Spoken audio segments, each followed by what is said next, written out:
Getting up, whether it was on a wall or on a bus or someplace in between, was my favorite thing about being a writer in the 90s. But the social dynamics of Graph, especially getting to meet and getting to know a bunch of different writers from all over the city, was incredibly important to me as well. And in 1997, I went on a YMCA camping trip with a well-known writer from San Francisco, and this trip would impact my life greatly. By the time the summer of 1997 came around, I had been tagging for almost a year and I was writing just from the crew TFC. I had just graduated middle school and, more importantly, graduated on stage, and it was looking like neither was going to happen, and my mom celebrated by taking me to Disneyland. But my mom also booked me a slot on a YMCA adventure camping trip where I'd be out there kayaking and rock climbing and mountain biking. Being born and raised in San Francisco, I was a stone cold city kid. I didn't have any family that lived in the cuts, in the countryside, none of that, and I never did any of this kind of stuff in my life, and as such, I was looking forward to going. Before we could go on this trip, we had to attend an orientation out at the Stonestown YMCA. And just as this orientation was starting, I saw the writer Poison from the crew DOT come in with his mom and take a seat not that far from me. And this wasn't the first time I had met Poison. I had known him since I was maybe 6 years old. I went to Junipero Serra Elementary School with Poison, and he was 3 grades ahead of me at the school. But because most of his best friends had sisters that were my sister's age, I knew all those dudes, and thus, I could just walk up to him, say what's up to him, and they wouldn't tell me to scram, they wouldn't treat me like a little 6-year-old kid, they'd show love, and I got to know these dudes. And it was also easier for me to get to know Poison and be cool with them because our moms were cool with each other, and I used to see him at his mom's job all the time. I can also say that as a kid, Poison might have had my favorite Halloween costume I ever saw. And he came to school that day dressed like Sting from WCW in 1991. He had the very spiky blonde hair and he had that face paint on, and I thought it was dope. Poison was also a member of the first tagging crew I ever heard of, which was called RTS and stood for Run the Show. I don't know what he initially wrote, and I don't know how long RTS was around for, but by the time that this meeting happened, he was already writing Poison. And when we saw each other sitting there in that orientation, we just both kind of nodded at each other and we're like, this fool's about to be on the trip, it's about to be cracking. And after the orientation was over, we walked up to each other, we shook hands, and we just talked for a minute, and we said that we were both happy that we were going on the trip. And from this orientation meeting, the first major impact of this trip on my life was about to happen. About 2 days after this orientation, I went to go kick it with my homeboy E. As I've talked about a bunch of different times, E was my mentor in Graph, and he was my main road dog up to that point. And when I went to go kick it with this fool on this day, before I could even say anything, he said, "Hey, I heard you're going on a camping trip with that fool Poison." I was shocked that he was asking me this because I hadn't told anybody about this trip and hadn't told anybody who I tagged with that the trip was even happening. But despite me not telling him or telling anybody, E already knew. And if I had to guess how he knew, I would assume Poison came back to our neighborhood, he told somebody that we knew in common that I was going on a trip with them, and this person in turn told E. And when E asked me about this trip with Poison, he seemed pretty pissed off, and when I confirmed that it was happening, he seemed even more so. But some of you guys might be asking, why would you going on a trip with Poison piss off the homeboy E so much? And it might have something to do with the fact that Poison was a well-known writer from a very well-known crew. When I first got my start as a writer, DOT was already in existence and it was already a pretty well-known crew, especially where I grew up. Just like Poison, most of the dudes in DOT were a little bit older than us, and at a time when we were 13 and 14 years old, some of these dudes were 16, 17, and 18. DOT hit buses and especially hit the streets, and they would saturate blocks, they would just saturate spots, and especially every little side street or little cutty spot in the neighborhood seemed to already be bombed by DOT. They also had a serious reputation, and the dudes from DOT were not to be played with. And on the Graph end of things, they weren't to be played with either, and they participated in 2 of the most memorable battles in San Francisco's history. In short, they were just talented, and they were capable, they had a ton of heart, and they bombed heavy. But despite being a very talented writer himself, E was not a member of DOT, and why he wasn't a member has a lot to do with just how people joined crews in the 90s. You really only ever joined crews that had people that you knew in them. And you might look up to a crew and want to be down with the crew, but if you didn't know anybody from that crew, you weren't joining. And already being a dope rider, E wanted to be down with a dope crew like DOT, but he didn't know some of the older members and didn't know Poison specifically. And considering I already knew this fool and I was about to go on a camping trip with this dude for a week straight, I now had a better chance at joining DOT than E did. And if I had to guess how that made him feel, I would guess it made him very jealous. And he got even more salty as the date of this trip approached. And he asked me to kick it at his house the night before this trip was gonna happen. And I said, nah, dude, I gotta get up early and I gotta leave early. I'd rather just be at the house. And he was like, no, fool, please just come over, please kick it with me and you can leave early and go on your trip.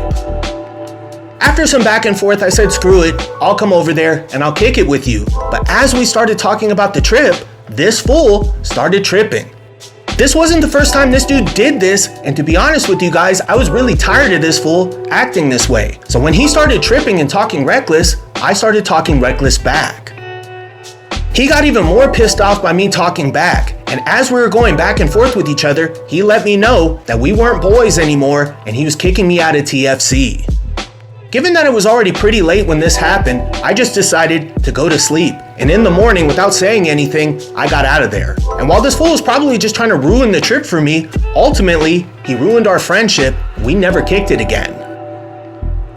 Later that morning, we went back out to the Stonestown YMCA and all linked up to go on this trip. When I got there, I didn't recognize anybody else except Poison and a dude I knew from Aptus when I went there as a 6th grader.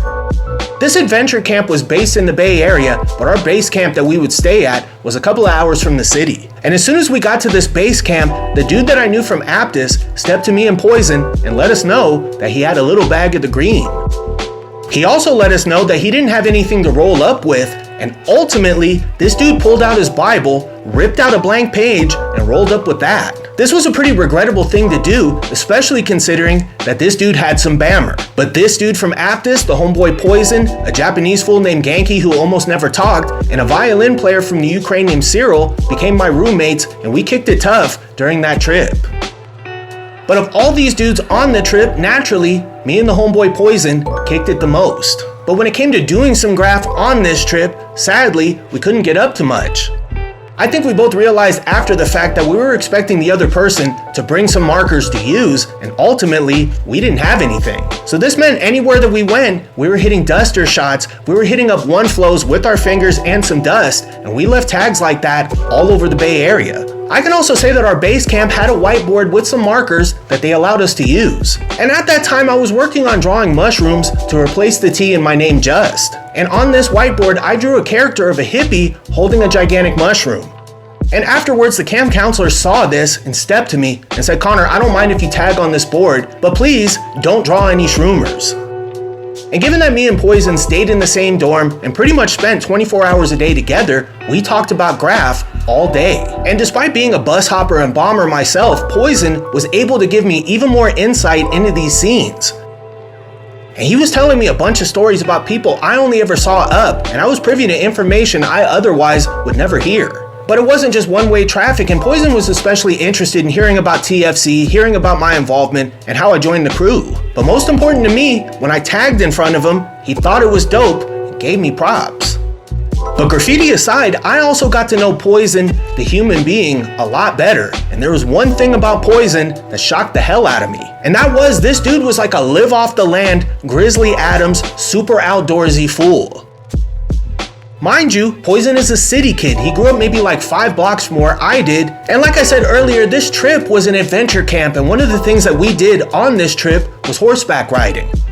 Personally, I had never ridden a horse in my life, and when we were picking horses to ride, I picked the mellowest. But this fool Poison asked him the opposite question and asked him who was the most difficult and who bucked the most.